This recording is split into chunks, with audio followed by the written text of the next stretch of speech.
Today's talk is on IVR, interactive voice response systems, and security concerns relating that.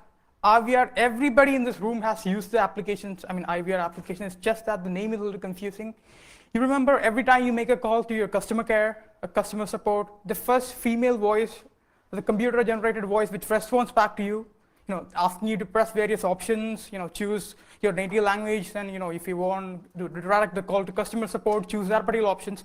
Those are the IVR applications. In short, interactive voice response system. They respond to voice and DTMF-based input. So I'm myself Rahul Shashi. I work as a security researcher for Eyesight Partners. I'm a member of Garage for Hackers, and Eyesight Partners is a risk identification company. We provide cybercrime mitigation technologies and strategies for, and we operate in a community defense model, leveraging knowledge across our customers' shared attack surface. We got headquarters in US and regional offices in India, China, Europe, and South America.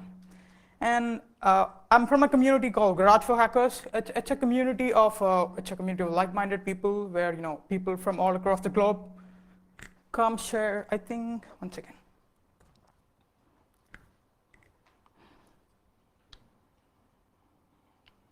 Display should be.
This one?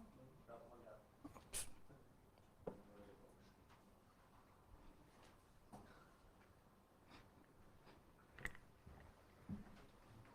At 768 at 60 hertz. Okay. That's what the machine is looking for. This one? Yeah. Let me go back.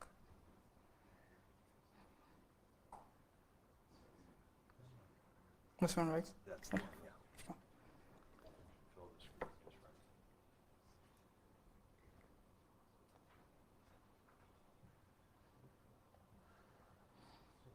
All right, thanks a lot.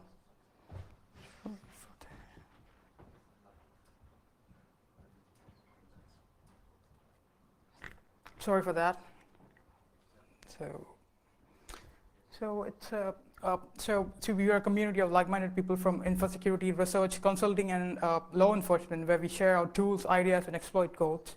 So today's agenda would be, these are the following things we'll be talking about today. We'll be having an introduction on IVRs, how the system operates, and the layers of an IVR. Then we will move on to a small bank logic flow in a bank's IVR application, which was responsibly disclosed to them. Then we will move on to automating IVR-based authentications that's often seen in phone banking systems. And we will move on to fingerprinting the internal servers using voice-based input and DTMF-based input. Then we will have an overview of SQL injection attacks using phone lines and the possibilities of buffer overflows in DTMFs using voice payloads. So these are the things we'll be covering today. Just to start with, IVR applications are seen, like I mentioned, those are often seen in phone banking applications. You make a call to your bank IVR application, the IVR response back, you enter your account number, followed by your ATM PIN card, then you'll be authenticated. You just have to make a voice call to the system. You don't need a BlackBerry, you don't need an Android device, you just need to make a voice call to the device. So this is basically how phone banking applications work. Telephone assistant operators are basically how your customer care support works. You want to talk to the customer support executive, you will be first greeted with the computer response system. It wouldn't be a person all the time. They just make robots to do it. So these are the various places you could see an IVR application. You could see it everywhere actually in your day-to-day life. So layers of an IVR application. So it's basically got 4 layers. The important one is the telephone network. This is the one, everything that takes your call to reach the bank IVR or wherever the IVR is a telephone network. So that this basically comprises of your telephone operator. And then we have the TCP/IP network. See, we have a VXML or we have an IVR application inside a particular security premises. Then we have internal applications. We have a web application, we have database applications. All these would be interconnected using a TCP/IP network. Then we have the main core function, that is the VXML telephony server, the voice XML telephony server. So this is where all the voice-based or the application written for VXML runs. So it's called the voice XML telephony server.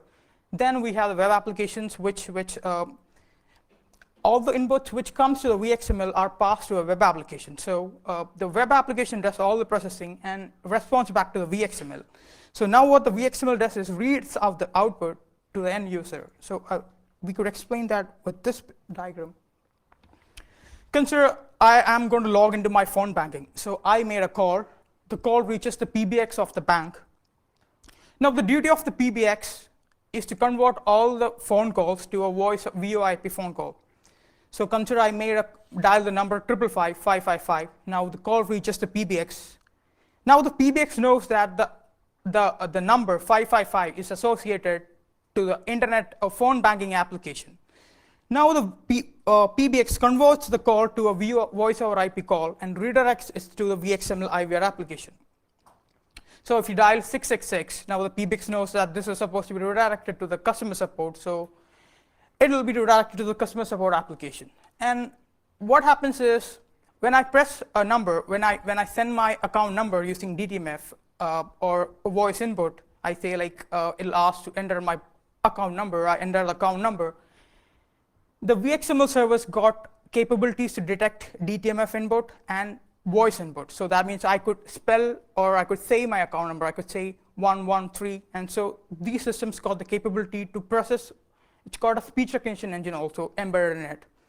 So these inputs, like the DTMF which is converted to digits, would be sent to a web application. So there is actually the login process takes place.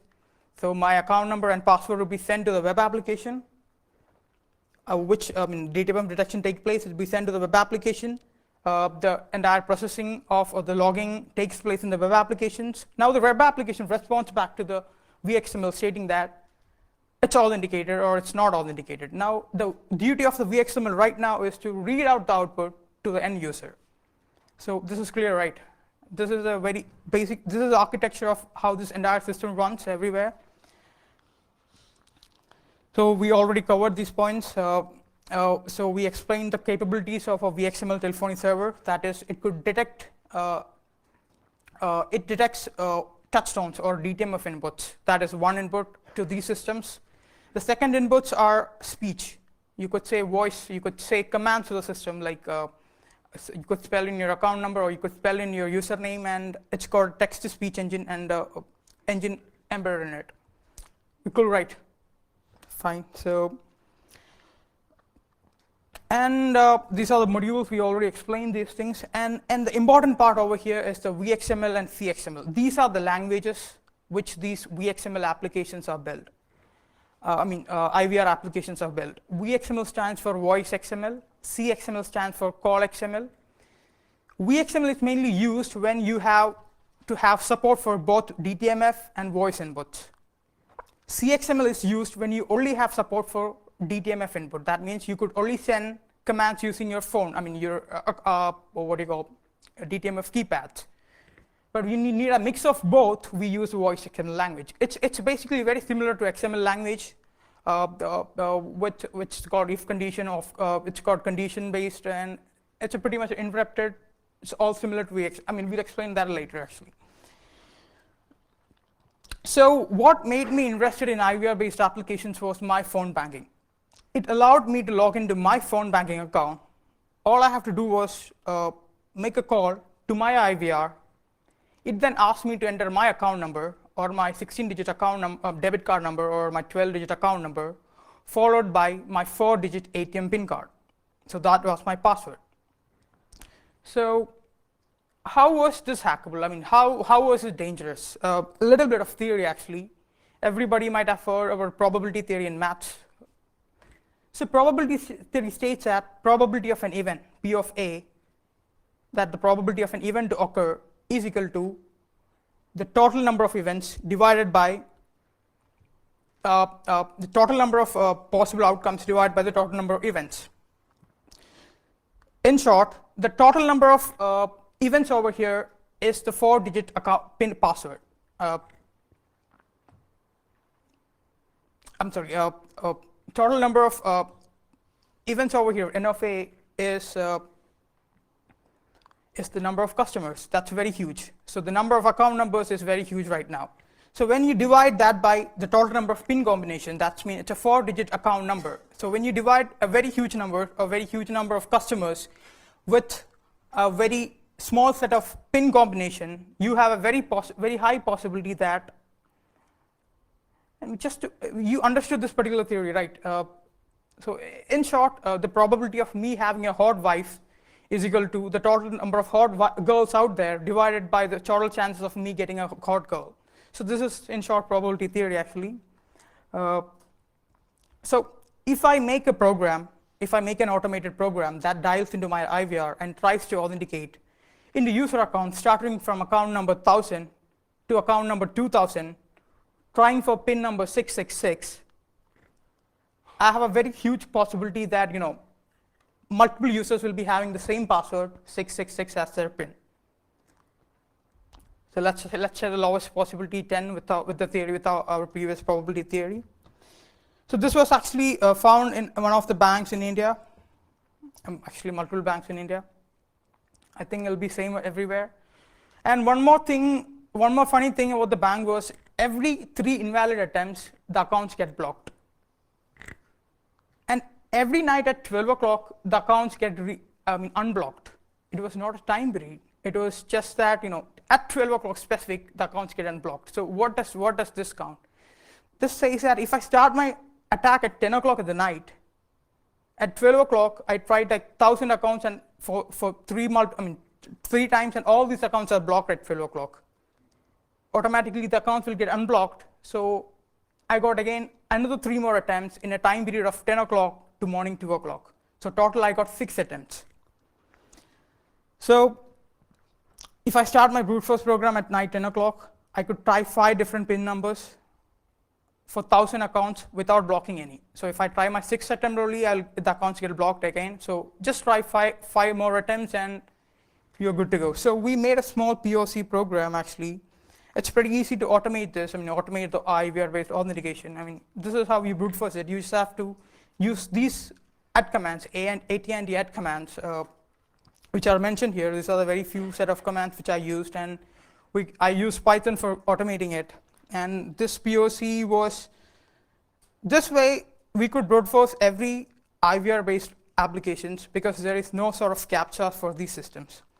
So this POC was tested on my account only.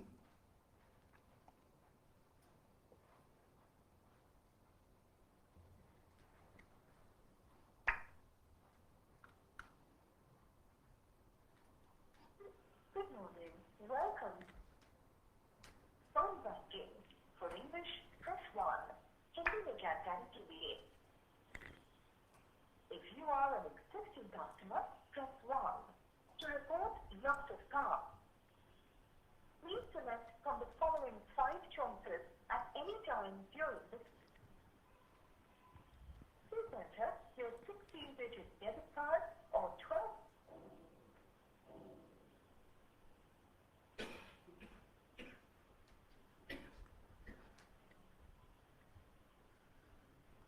This is when I send my account number actually.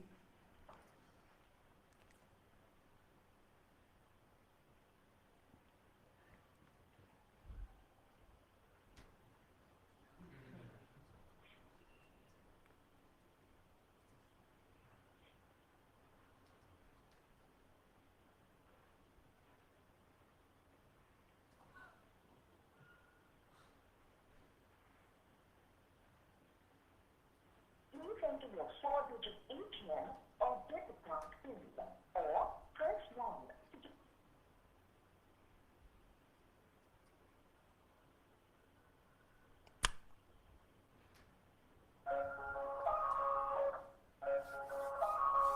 authentication is successful.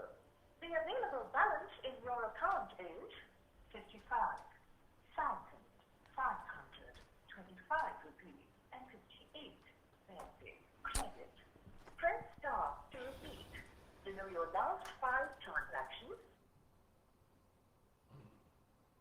I'm sorry.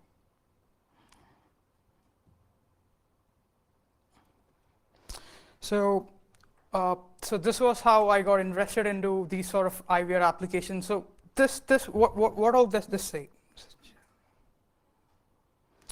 So these applications are unaudited, even though these applications are connected to the database servers of all the banks, they are unaudited. That was the reason why one such very small logic flow was there, something to prevent brute force attacks. And how to prevent it is like you could have a voice-based CAPTCHA, which states that what is your red, blue, or green, which is your favorite color, or something like that. Some voice-based CAPTCHA could be implemented to prevent these kind of brute force attacks. But as of now, none of the banks or none of the IVR-based applications got one such thing. And there is no firewall to monitor a phone traffic. This is a phone traffic. There is no firewall which is implemented. So even if you send a malicious, which will be coming in the future, we'll be coming to that, there is no such firewall implemented as of now to monitor these kind of traffics. So in expectations, people really think these are secure, but in reality, it's not. Please feel free to interrupt if I'm missing out something. So these are the following things we'll be going today. We'll be showing, this is more of a pre-exploitation talk. It won't be a post. Hi, sure. How do you get a large enough list of valid account numbers? Pardon? How do you get a large enough list of valid account numbers? This is just a POC. How to get the account numbers it's a matter for the attackers, right? We as a consultant or a researcher, we shouldn't be talking about how to get the account numbers. But there are a lot of other ways. You could see forums who just share account numbers, or sell account numbers. So it's a totally different thing. Well, it's really important because you only get 5 tries every night. Yes. So with 10,000 possibilities, that's safe enough. So the set of No, we are trying for password. We are not trying for multiple. We are trying for multiple accounts, but for the same password. so getting your large enough account set Yeah, that's right. is the key. No, there are, like I said, there are a lot of forums which sells debit card numbers. So it's totally a different perspective. We shouldn't be talking about that right now. So these are the following points we'll be talking about today. We'll be showing a demonstration how to fingerprint these applications, internal applications. We'll have we'll explain few input validated attacks, potentially SQL injection attacks via DTMF. And we'll have a very small demonstration how it's possible to overflow a stack using voice of DTMF-based payloads. So it's basic. This talk would be basically a talk for consultants, penetration testers, but it would not be more of a exploitation kind of talk. But just the very basics would be done here. So fingerprinting these applications. You just understood what these applications are, and how is it possible to fingerprint an internal applications? Everybody in this room know how to audit a web application. You just send a malicious payload. The application will respond back with an HTML. You just have to read out the HTML, and you could find this is a particular error in this application, and you could find it out. How is it possible to audit an IVR application? It's very simple. These systems are programmed to read out the output.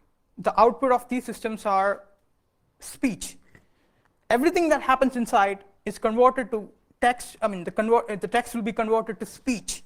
So, and it's very easy to automate this part also. We'll just go to that. We'll have a very small application. We'll have a very small demo application which shows how DTMF-based input is processed and how voice-based input is processed. So this is a sample application, how this thing rolls.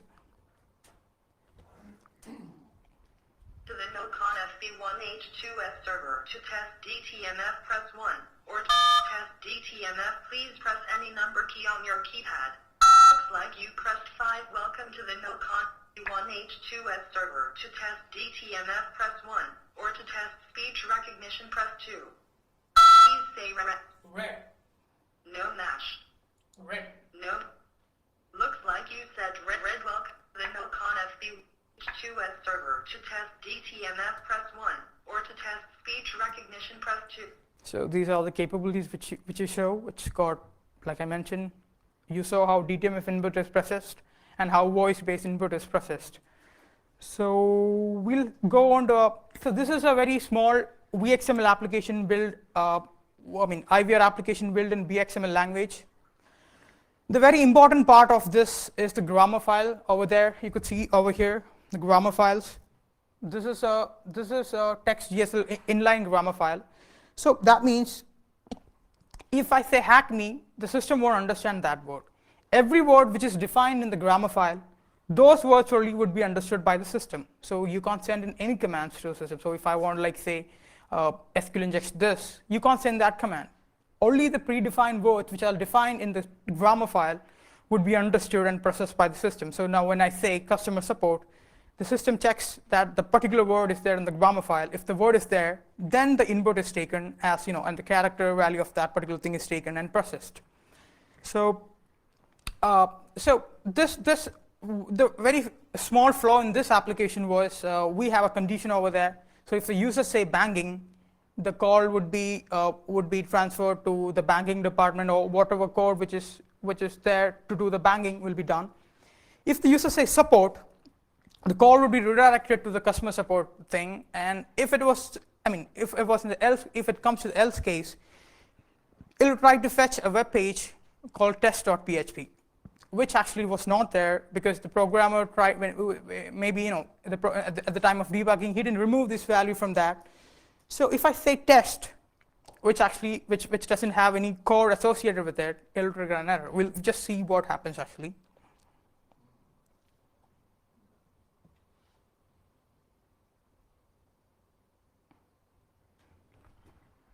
Choose an option. Banking. Welcome to SB1 Bank. Have a great day. Choose an option. Support. Your call will be redirected to customer support. Choose an option. Test. That content is not available at this time. I couldn't find a web page. Error starting voice XML application. Failed fetch with code. 404. Not found. URL. http://127.0.19990/test.php. That content has an internal error. Error starting voice XML application. XML parse error. This is reading the stack actually. http://127.0.19990/. Internal IP address.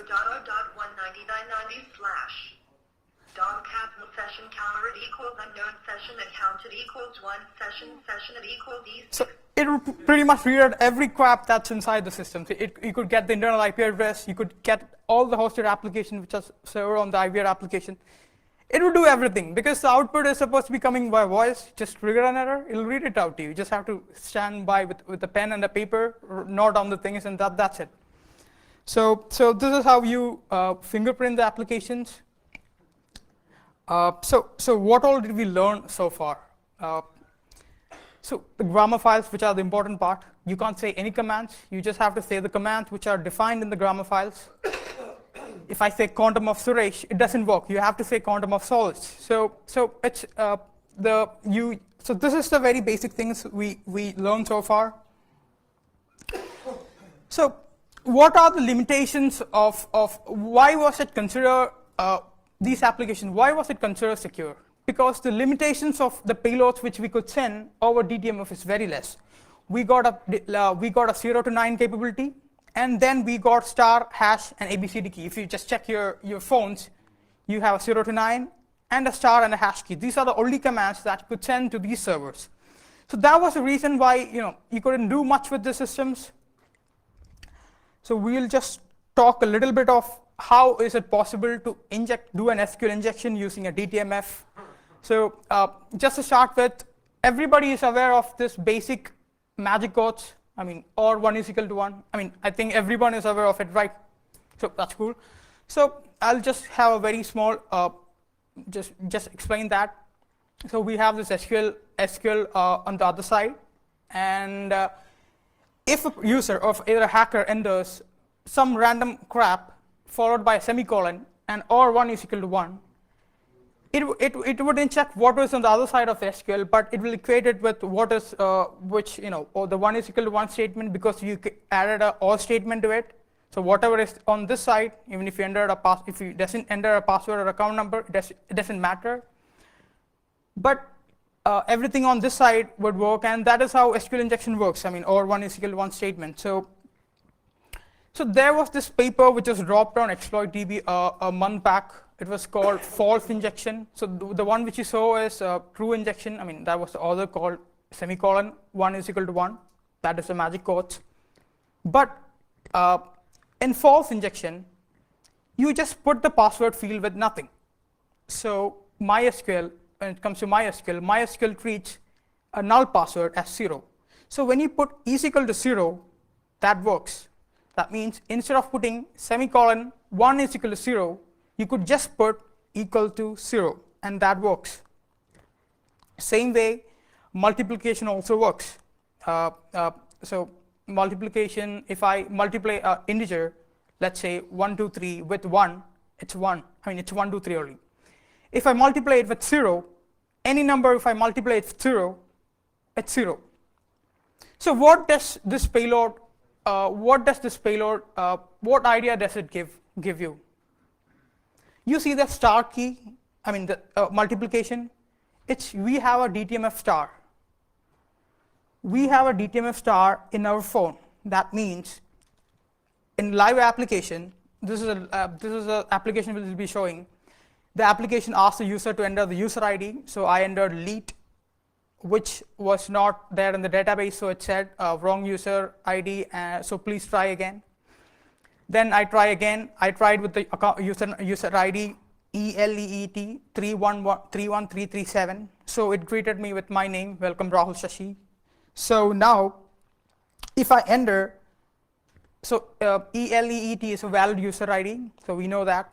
So if I enter ELEET *1 *1 *1 *1, that is ELEET itself. I mean that number itself. But if I enter ELEET into 1 into 1 into 1 into 1, that makes the user ID 0, which is not there.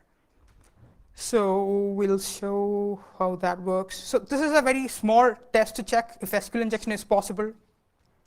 And one more thing is that when a programmer codes an IVR application, they could either use the DTMF as special character, or they could use the DTMF key, I mean the process DTMF key as a character which is passed on to the username.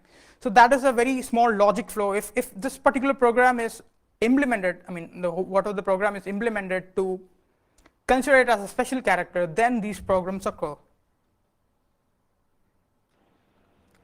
Please enter your PIN.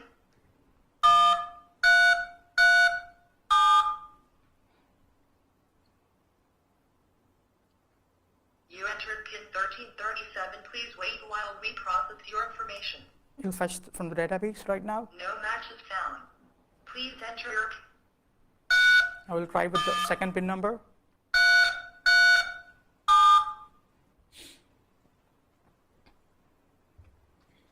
You entered PIN 31,337. Please wait while we process your information. Welcome, Rahul Stassi. Please enter your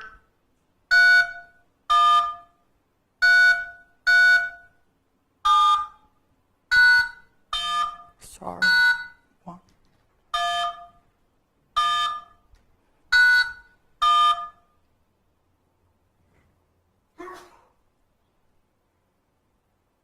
You entered PIN 31,337 one times. Please wait while we process your information. Welcome, Rahul Stassi. Please enter your PIN. So this time we'll try with 0.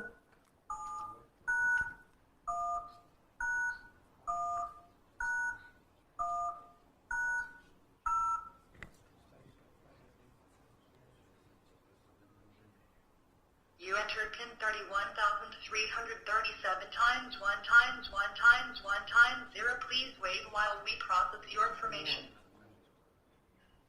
No match is found. So this is a DTMF-based SQL injection. I mean, so you could possibly inject. This is a test actually. You could see if application is vulnerable to SQL injection using DTMF.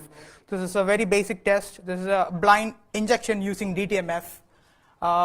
We'll just show you. So like I already mentioned, these errors occurs because this DTMF characters are considered as special characters in the applications. They could do two ways. Star key and DTMF hash keys could be they could make a whitelist or a blacklist stating that these characters should never be passed on to the database. These are special characters and these should be ignored. But if the application, the VXML application is sending these data to the MySQL server or whatever database server, these kind of things could occur. Now the thing is, right now what you saw was DTMF-based injection. We could do the same with SQL voice-based payloads also. That means the second use. So all these applications which I tested, I went to VXML developer forums, all the developer communities. I joined all the communities. I started reading all the codes, analyzing the codes which they're sharing online. A lot of open source VXML applications that are also there. I just analyzed them. So if I want to enter my user ID as fp1h2s@gmail.com, I mean the one which we tried before was the digit that you could enter using your DTMF keypad. But one such sort of input, that is fp1h2s@gmail.com, which is an alphanumeric input, how will you send it? You will obviously have to go for the voice option. You have to speak in the word.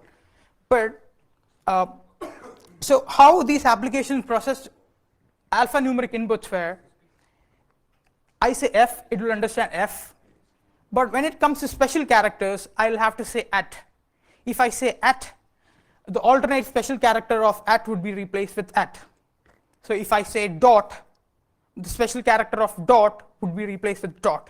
So this is how they process alphanumeric inputs. We'll show you an example program actually.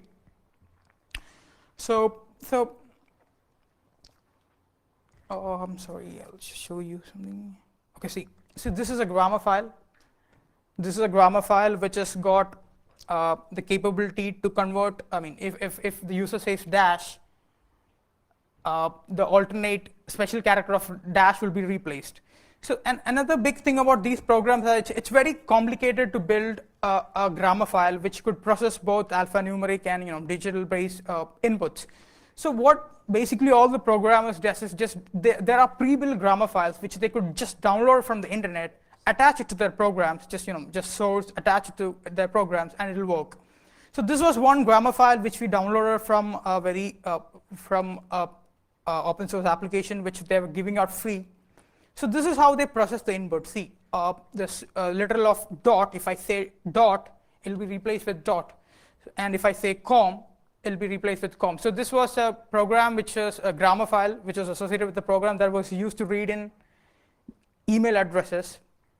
So what basically we could do with these things is, if the occurrences of a percentage character is there, that means if the grammar file is there to process percentage, we could build URL encoded payloads. That means modulus 27 is semicolon. And like I said, the blind injection, 1 is equal to 0 or equal to 0, which could be made by saying 1 modulus 3 d 0. We'll show you how these things work. This is a small program to detect alphanumeric input. This is the grammar file which you saw right now. Please spell your F B 1 H 2 S at gmail.com.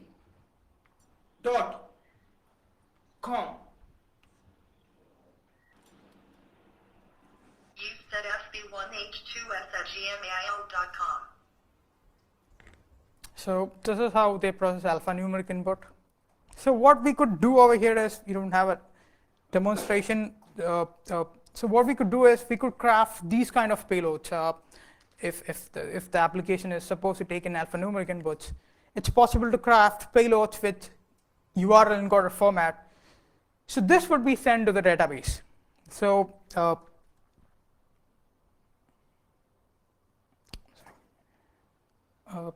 actually we will move on to the buffer overflow part actually. So this way we could craft any number of payloads, whatever payloads we want, and send it to an internal server. Same way it's possible to crash a remote stack. See, like I mentioned, these inputs from the VXML server are passed to a web application or a CGI application. So if the CGI application got a buffer overflow in it, and the input is coming from the VXML, we could obviously crash the server.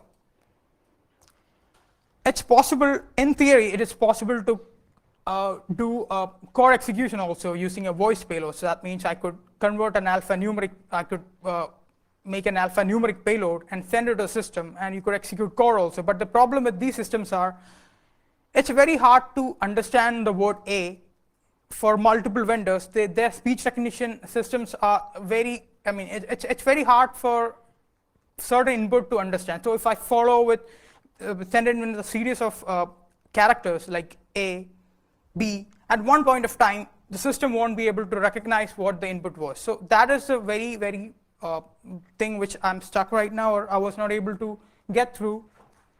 But voice and DTMF based fuzzing could reveal a lot of bugs. So this was a very small vulnerable CGI application. What the VXML server did was it passed the input to a CGI application. So on the line over there, a string comparison was there. It takes the input, puts it with in a small buffer, and the buffer overflows. So this was a program which, okay, and one question, what is HTTP server 500 error? HTTP error code 500. Internal server error. So just have to listen carefully what happens.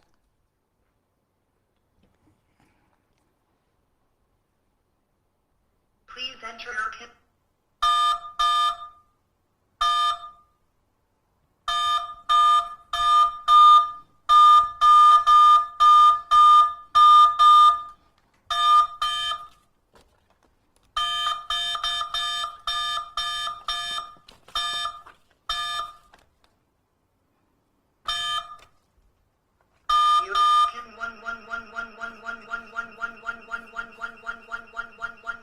Please wait while we process your information.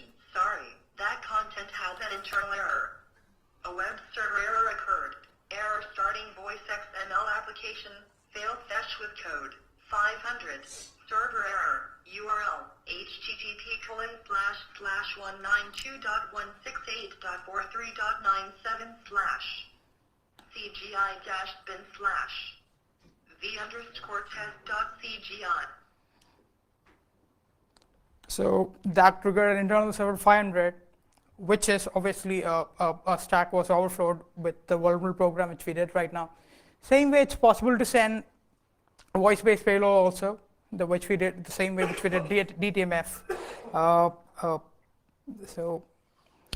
So the limitations in crafting a voice payload is we can't use a slash key because there is no much VXML programs which could understand backslash actually.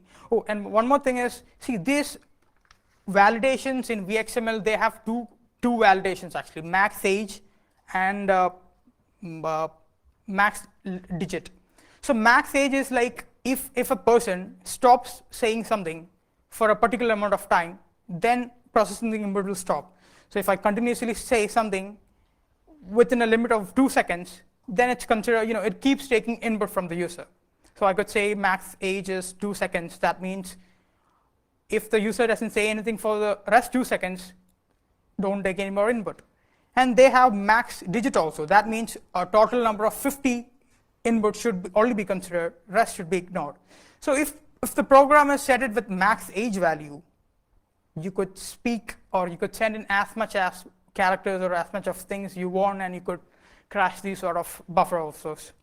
And so this is pretty much it actually. I think we'll have a more, we'll interact more, you might be having questions.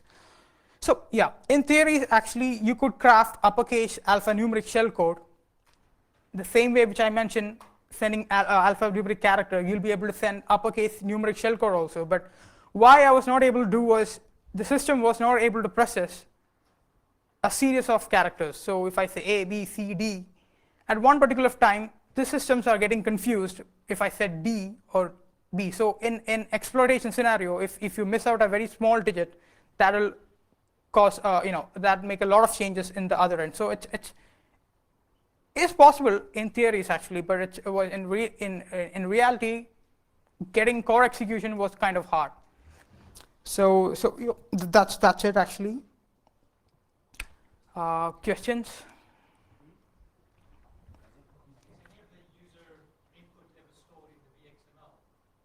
Actually, in the stack, yes. See, the VXML application is, they have what do you call, interrupted. The VXML application are interpreted. So obviously, these inputs are there in the memory. The same way how memory functions work, everything has to be there in the memory. So at the time of processing, these things are there in the memory. So yeah, yes, it is. I mean, it doesn't create a VXML document with your textual input. I didn't get the question. So it's not inserting what you're saying into the VXML document. It's not creating a new VXML document. No. More questions?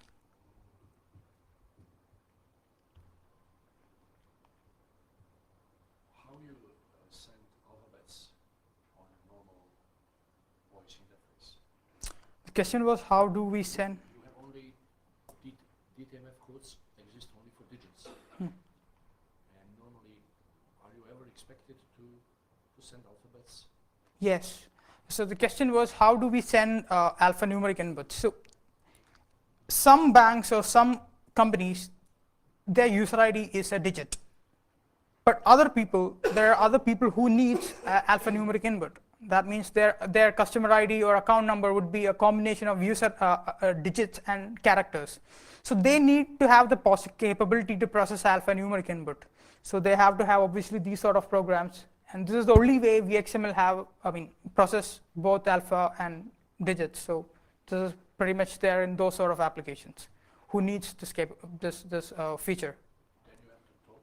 Then you have to combine DTMF with the voice. Can we combine DTMF? Yes. Can you combine DTMF with voice? Yes. In VXML, all the application which we show was built in VXML. We could say 1, and you could press 1, and you could say A. So that will be considered. You could simultaneously send voice and alphabet at the same time. So it's possible.